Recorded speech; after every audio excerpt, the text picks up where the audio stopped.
ഇന്ന് നമ്മൾ ബിരിയാണിയാണ് ഉണ്ടാക്കുന്നത്. എല്ലാവർക്കും ബിരിയാണി ഉണ്ടാക്കാൻ അറിയാം, എന്നാലും ഇട്ടു എന്നുള്ളൂ. ഗരം മസാലയൊക്കെ മൂപ്പിച്ചെടുത്തു, അരി വെള്ളത്തിൽ തിളപ്പിക്കാൻ ഇട്ടു, ഉള്ളി എന്നിട്ട് അരിഞ്ഞു വെച്ചു. എന്നിട്ട് കഴുകി വൃത്തിയാക്കിയ ചിക്കനിലേക്ക് മുളക് പൊടി, ജിഞ്ചർ ഗാർലിക് പേസ്റ്റ്, തൈര് ഇതൊക്കെ ചേർത്ത് കൊടുത്തു. എന്നിട്ട് ചൂടായ ചട്ടിയിലേക്ക് എണ്ണ കടുകിട്ടൊക്കെ പൊട്ടിച്ച് ഉള്ളിയൊക്കെ ഇട്ട് വഴറ്റിയെടുത്ത് നല്ലോണം വഴറ്റിയെടുത്തതിന് ശേഷം ഗരം മസാലയൊക്കെ ഇട്ട് കൊടുത്തു. അത് നല്ലോണം മിക്സ് ചെയ്ത് നല്ലോണം ഇളക്കി യോജിപ്പിച്ചതിന് ശേഷം നമ്മൾ അതിലേക്ക് മസാലയൊക്കെ ചേർത്ത് വെച്ചിരുന്ന ചിക്കനെ അതിലേക്ക് ഇട്ട് കൊടുത്തു.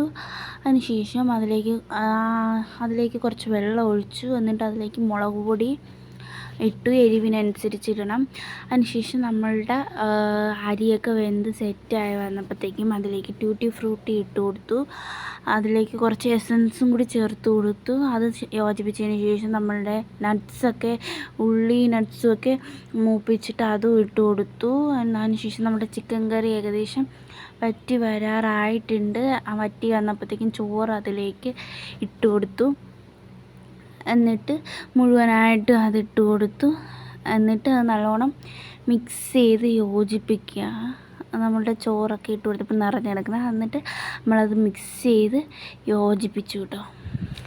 നല്ലോണം മിക്സ് ചെയ്ത് അടിയിൽ നിന്ന് ഇങ്ങനെ കോരിയൊക്കെ എടുത്ത് മിക്സ് ചെയ്ത് വന്നപ്പോഴത്തേക്കും ഫുള്ള് മിക്സ് ചെയ്തപ്പോൾ ഇങ്ങനെയാണ് കളറും കാര്യങ്ങളൊക്കെ. എന്നിട്ടൊരു സലാഡിൽ